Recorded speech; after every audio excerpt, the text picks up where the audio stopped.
Hi, welcome back to the channel. As always, I'd like to thank those of you who've liked the videos and have subscribed to the channel. Thank you very much. I'll keep making them videos if you keep watching them. Today's a really exciting day. I'm here at Atherton Indoor Range. Thank you very much to the team, Jeff, the Cheeky Scouse, along with Steve and Dennis. And also I'd like to say a huge shout out and thank you to Dwayne, who has been helping me out. He's one of the members here.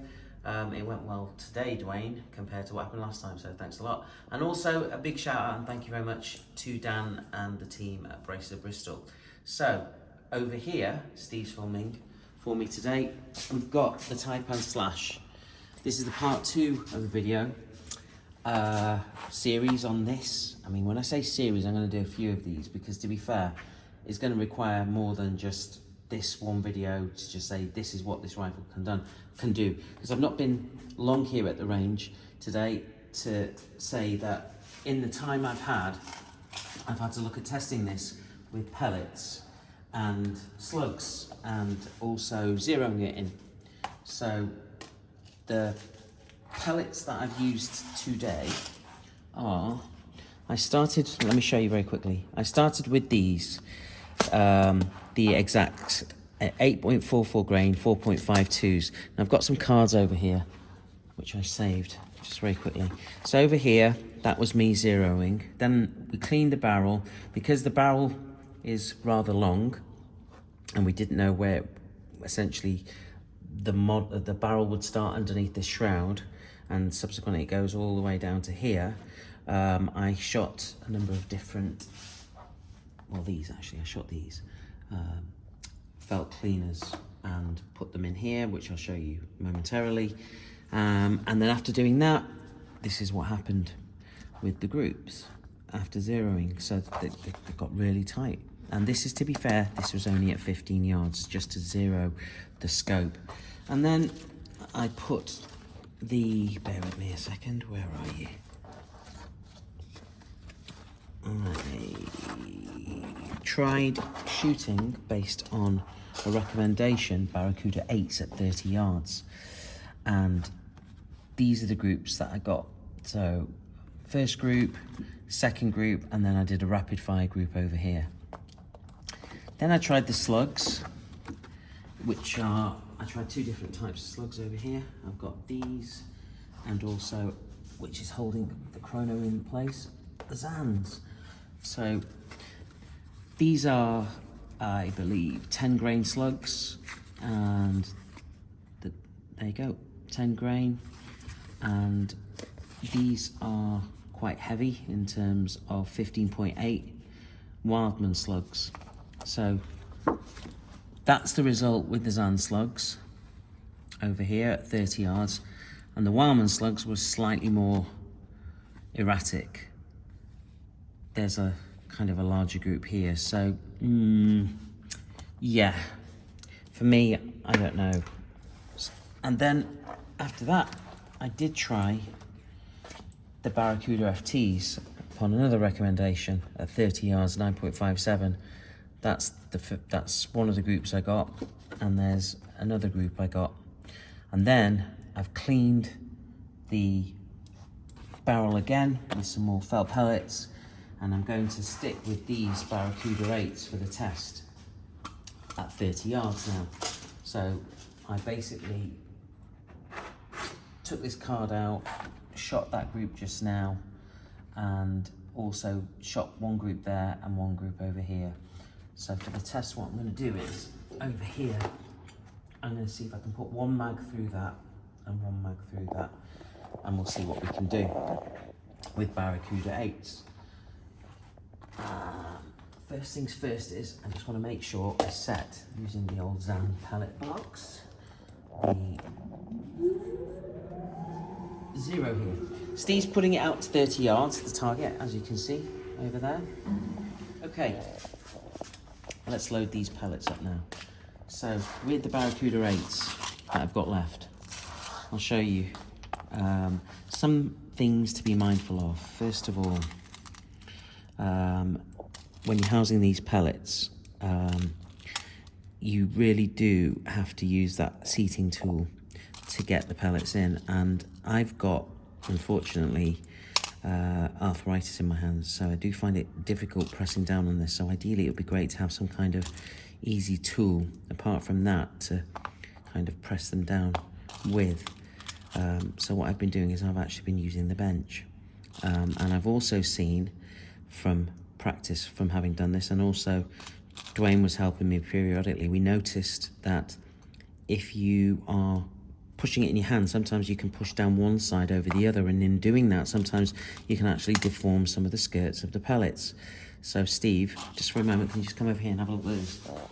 We kept this just as a kind of proof to say, look, some of the skirts got deformed, and you don't, we found out the hard way that as the skirts got deformed, and we thought we seated them all, when you're shooting through here, then suddenly what will happen is the air unfortunately blasts straight out, and you can see a pellet loose in between the magazine over here and this side where my finger is over here. Okay, so unfortunately, yeah, be mindful of using this tool appropriately. So it's not just good enough to put them in like that. You get the housing tool, and ideally you're supposed to press them together really hard. But as I said, I've got arthritis and whatnot, so what I've done is I've done this. There. And that's it. It's down. And just check by circulating the entire drum and seeing that all of this is flush with this housing tool, and then off it comes. So I'm going to load up 2 mags this way, and then we're good to go. Also, it's worth considering that just like I've seen speed loaders for Umarex 8 cylinder drums, and also for the Leshy 2s, I wouldn't be surprised, because these are Vira-esque magazines, it's not going to be long before we see the same kind of speed loading tools come out for these, I think, as well. So again, housing tool, you can do it like this. Can you see it? There we go, on camera. And ideally you're supposed to do like this, at the risk of getting pain. Yeah, it hurts. I'll do this, it's easier for me. There. And then just double checking it's all the way around. It's all flush, and then take that, and yeah, good to go. And just double check the skirts as well, none of them are deformed, and so you're good to go. All right, something I've noticed this side, we're just going to reconnect to the chronograph over here. Just if, Steve, if you don't mind coming over this side, loading this. Okay, so when I spoke to Dwayne just before he had to leave, we were kind of commenting on what's good about this and what we're not, what I want to comment on in the video. This part of the rifle's cool, okay? This, because if you've noticed as well, I've put through M-Lock an Arca rail over here and a quick attach Picatinny over here, so I can put the Attack bipod on here. Putting these in I found to be difficult into this breech area, because you've got this lever over here which you slide forward, which goes into the center over there, so it can spin around it fine, and then you pull this lever back over here on this side of the rifle, which is the charge lever. But getting these in, watch, sometimes it's like hit and miss. So when I've got them in, because there's an area over here which kind of protrudes outwards, but it's got some spring to it, when I push this in over here like this, you can feel the resistance straight against that, and then you've got to push against it. And sometimes when I've pushed it in, this, like now, look, this doesn't want to go back, and then suddenly it does. And I found that you've either had to take this out again or move it a bit and try and rotate it for this lever, which pulls that rod into the drum. You have to rotate the drum or move it. It's not a nice simple, in it goes really simply, and then pull that back. That's what I found. This, however, it's just, I found this really easy actually. I can't feel any resistance. I just pull it back and then push it forward. So that does its job. just what else did I want to comment on? Very quickly as well, down at Braces highlighted this to me. So these rubberized rear section butt pads, they elongated slightly longer than this metal plate area here, which holds the bottle. So, and the other thing is just to be mindful of, there are only 2 screws over here that are holding this in place. So potentially if you pull that with force, you could end up splitting this rubber section. Or if you lean against this, it doesn't necessarily have any kind of security here holding it in place. So essentially this is susceptible to getting damaged. So ideally this needs rectifying. Taipan, I think, are aware of this and they're basically looking to sort this out. But one thing I would like to see, and we both commented on this, is that before I shoot this, I'm just going to say that we've noticed over here, this is a 300cc bottle, it goes up 300 bar, all well and good, but it's using a lot of air to shoot out these 177 pellets. And I, you know, over optimistically, when we were talking about this before, said, yeah, you probably get about 300 shots out of this at least. No, you don't, believe it or not. You probably get about 10 mags, maybe slightly more. So you're lucky to get maybe about 150 shots before it goes up to about 100 bar, and then you have to refill it again. So we filled up to 250 bar, shot it down to 150 bar, 100 bar, and then had to fill it again. So probably had about between 10 and 15 mags out of that. So just be mindful about that. But we were saying what would be good, going back to this conversation when I'm talking about the bottle, there's nothing here like as a bag rider. It would have been good if this piece of metal over here was slightly elongated and potentially curved under, not too dissimilar from the FX Micro Hunter, which allows you to have some form of bag rider and ultimately some protection for the bottle, with then the cheek piece added to it. And I don't see there being too much of an onerous issue with any third parties to come along and create an attachment which goes on there, which has some aluminium aluminium security with then a rubberized section, and then the aluminium piece is in the shape of an L, which has an attached bag rider or even Picatinny as well, so you can attach whatever you want at the end of it. And finally, just very quickly on this area before I do the shoot, ready for this? It just simply comes off.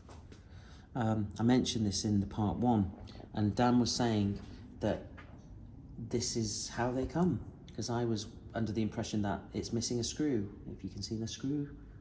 And I thought there is a threaded hole over here, and you can see that, and I thought, oh, it's missing a grub screw, but it's not.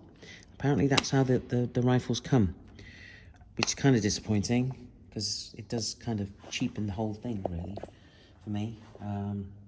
One final point, we were talking about this manometer. I commented in a Reximex Lyra video that I find it difficult to see when they're kind of tucked away like that, see the numbers against the dial because of my eyesight. And some people say, well, why are you shooting with your eyesight? Because I can't read up close, and it's difficult when you're long distance. You need glasses for both, different glasses for both.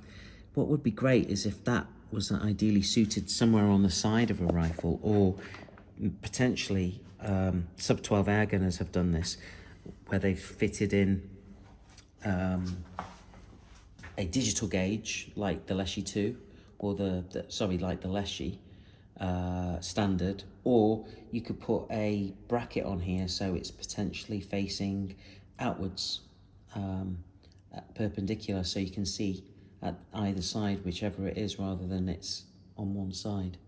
So digital gauge might have been good, potentially. You could have put a digital gauge on here. Anyway, these are kind of food for thought, discussion points that were raised here today when we've been talking about this. It has been a talking point, don't get me wrong, it's great. I think my biggest apprehension was, does it shoot well? We'll find out now, I guess. So just double checking, this is still on, that's out there, this is loaded. Okay, manometer's on, the chronograph's on. Time to put one magazine through the hole at the do the target at the top, and we'll see what the group's like, and then one at the bottom, okay? I'm just going to aim for the center, so if it groups slightly off center, I'm just going to stay there. I'm putting the target, the crosshair, he says, just moving very slightly with this, so that it is as center as possible. And I'm not going to rapid fire it, because in the instruction manual it does say take a moment between each shot to allow the planum to breathe. Okay, here we go.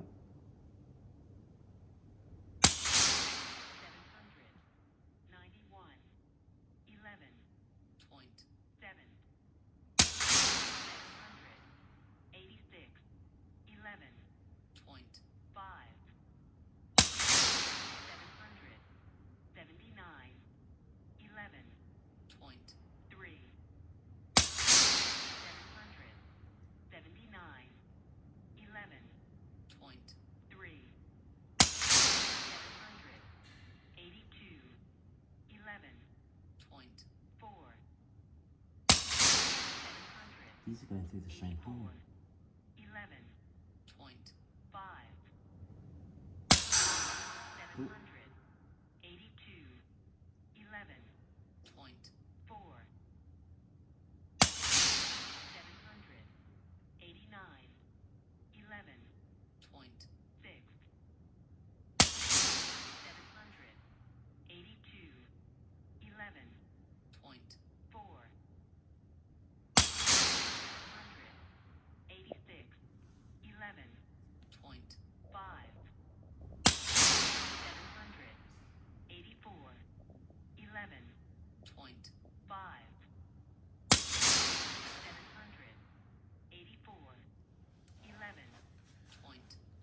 magazine 1. Last bullet. Wait, what? Let's try it.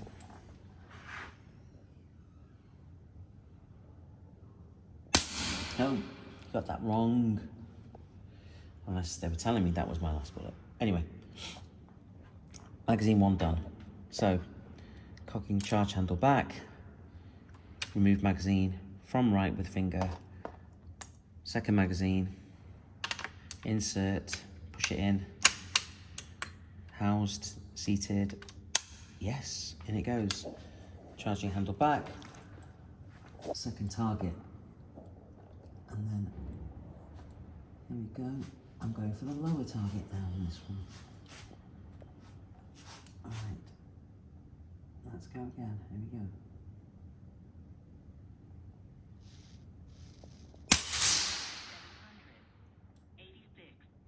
11.5. Empty magazine. 784. 11.5.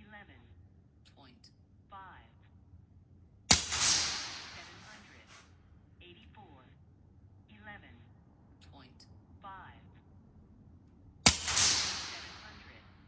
779. 11.3. 782.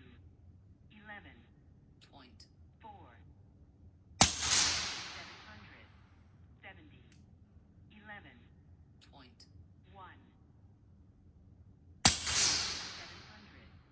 782. 11.4.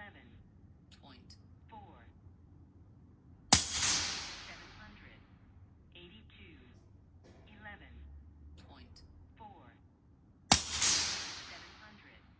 779. 11.3.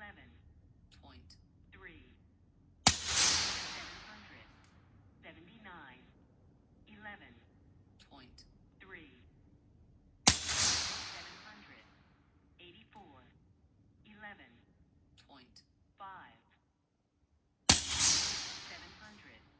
779. 11.3. That's it. One more magazine. Here's the treat that I didn't announce at the beginning. I'm going to do a rapid fire group at the centre one. But just be mindful that when I do these rapid fire groups, that like that one I did there, because you kind of pulling the trigger quite aggressively, in the fastest time that you have, the rifle does move, so it's not like it's as accurate where you're taking your time in between each shot. And even then, I'll be honest with you, ideally my ideal setup is using my Seb Mini X and also the bag, one of the Seb bags, but this is what it is. I'm not making excuses, but I'm just telling you, just to eliminate as much shooter error as possible. Oh goodness. I do hope that they invent or make a tool which makes this slightly easier to do, because for people with hands like mine, unfortunately, it is a little bit painful. Right, final mag. I'm going to rapid fire this. And maybe we should switch the chronograph off for this one, I think. Or should we see what it does? This is where, actually, let's start a new group, because I don't want to ruin this group. So, will it save this string if I go all save strings? Unknown, just shoot it.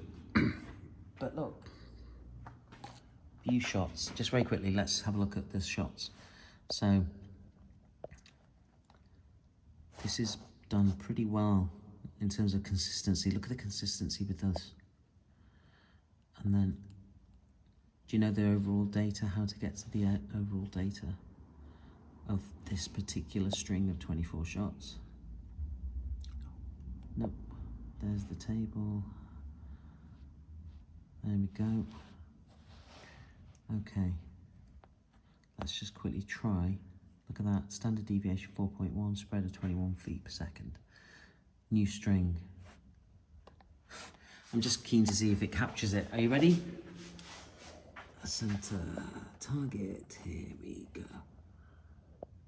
12 shots.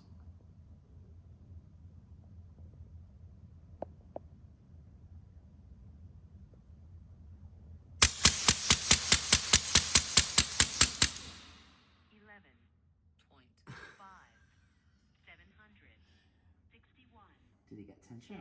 Yep. 8, 700, 54, 10, Point. 6, 700, 45, 10, Point. 3, 700, 54, 10, Point. 6, 700, 59, 10, 7, It's just notable the spread got a little bit bigger. 54, I was moving a lot. 6, 700, 56, 10, Point. I was moving a lot. I was moving a lot. The fact that it got 10 of them out of the 12, I'm pretty impressed with. Right, check out the groups. Let me just pop this back on. Fours.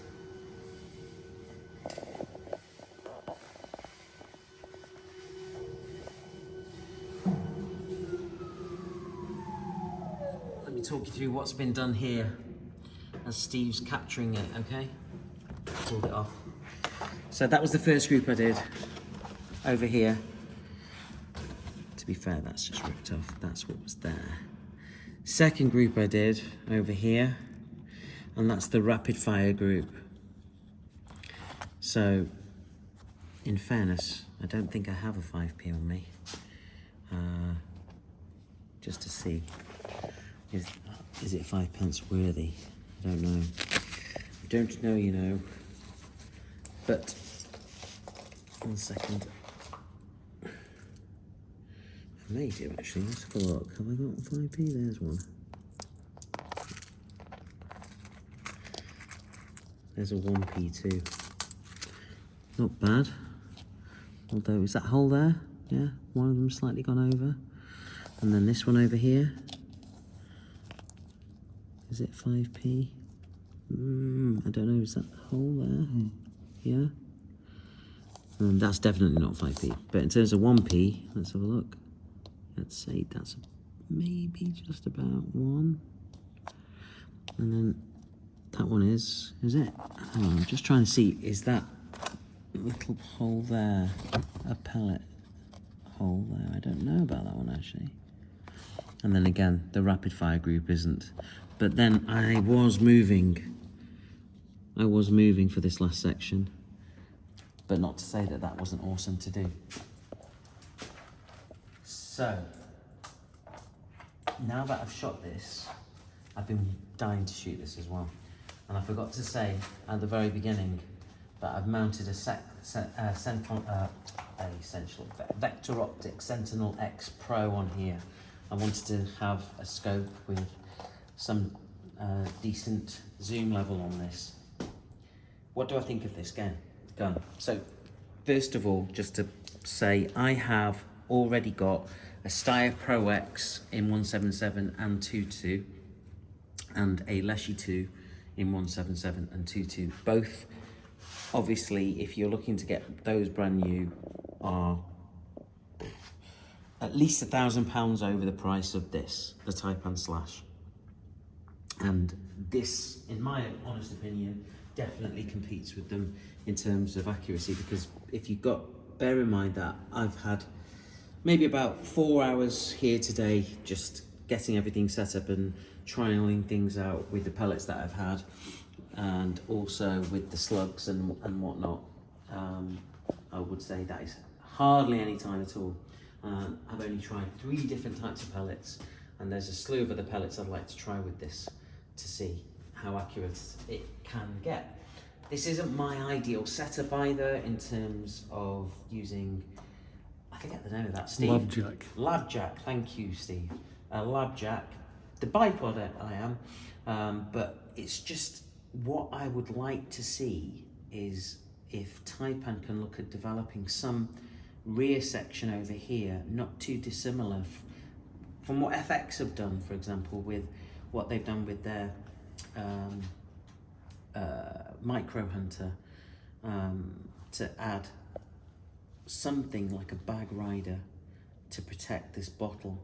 So if that's the case, then I could have used like a Seb bag or something, because I'm very, very wary of putting or resting anything, or resting the bottle on anything because of the additional weight. And then if you're resting down here too, the thread over here is going to come under duress, and I don't want to do that.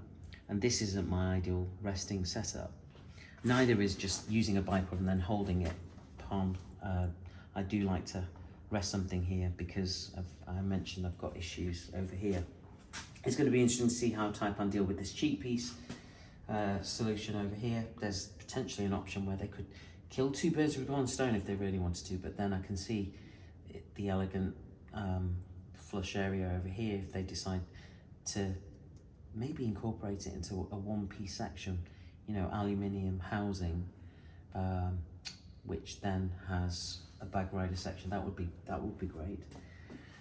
Also consider potentially the option to put with these different manometers, or housing them at an angle so that you can see them easier. The magazine housing I found is awkward. It's awkward when you're trying to get these in. It's not like, you know, I'll just do it now. So look, there's the rod, push it back, open the charging handle, get this in, and then, I mean, it's working now. It's typical, isn't it? But like, I found that, like, does this work? Like there, can you see that? And then, there, it's gone in now. So it's 3rd time lucky, let's see. And then, is it in? Nope. Nope, let's get it out, put it in again. Yeah, so I found that awkward. It's not simple, so I've had to take my time with it. Seating also, the pellets can be awkward as well. I've just noticed that as well, to be fair, that as the pellet, I don't know if you've seen.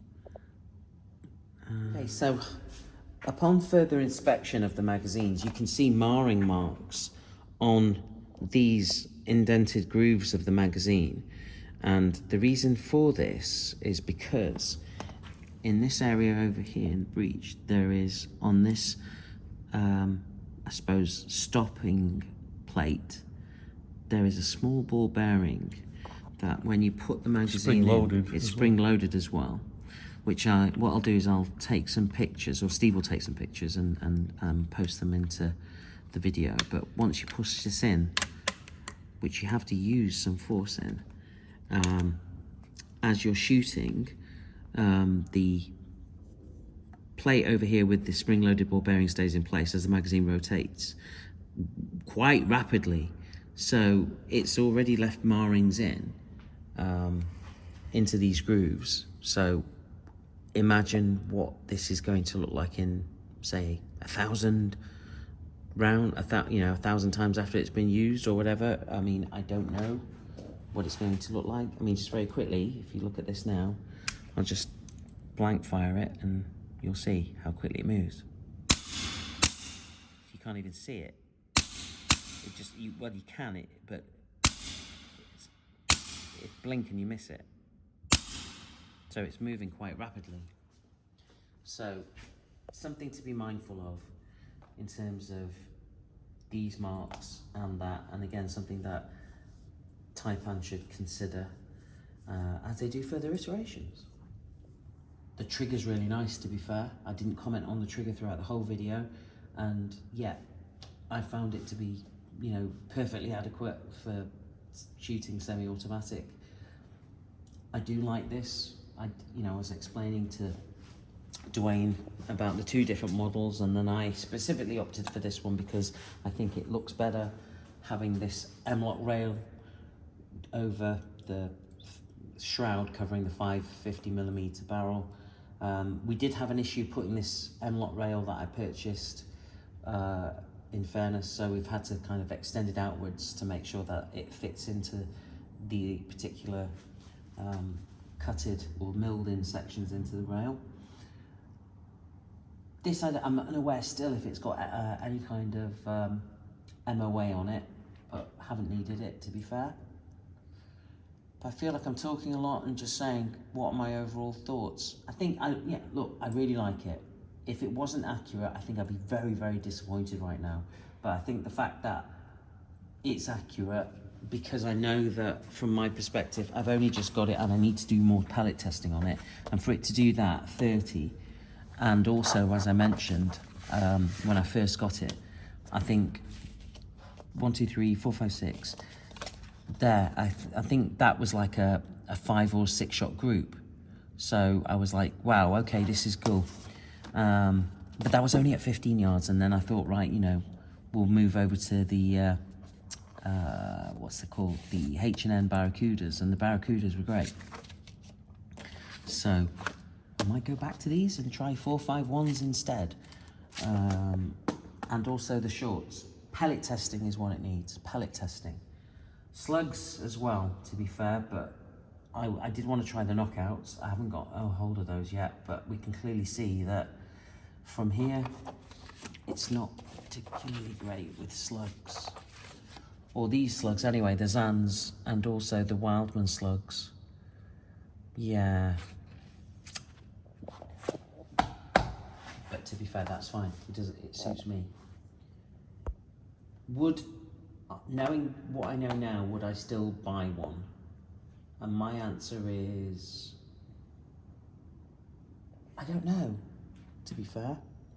I'll say that because I think what I would do is, yeah, I would get one. The answer is yes, I would, but I would do that knowing that I'd have to do some kind of provisions for making sure that I could rest it here rather than makeshift here, as I've done on the day, develop some kind of solution at the back end over here, or maybe even slightly consider that I'd want to watch other people do their pellet testing first, because I'm not going to shoot slugs out of it. But the shooting experience is fantastic. It's really, really well built. It's accurate. It needs more time. And just me being the perfectionist, if I'm obviously paying a lot of money for it, I do definitely want this section to be slightly better, if that makes any sense. But it's not that I don't like it, I do. I really, really like it. And it did well me when I first got it. I'm still like, wow, okay. Yeah, And to be fair, I do want to have more time shooting it, but we've got to go soon. But that's it for today. I mean, I could talk more about this rifle, but I think the next thing is to do part 3. Let me just take it, do some more shooting with different pellets, and then report back and say, look, you know, after shooting all these different types of pellets, here's what I found. It likes these the best. But those results are really encouraging. For me, they're really encouraging, considering it's literally just been 3 hours worth of shooting today, and that is it. So that's it for today. Thank you very much for staying tuned. If you like what you've seen, please like and subscribe to the channel. And stay tuned for more on this and more on some new stuff and things that I definitely have coming up. So for now, look after yourselves, take it easy, and see you soon. Thanks a lot.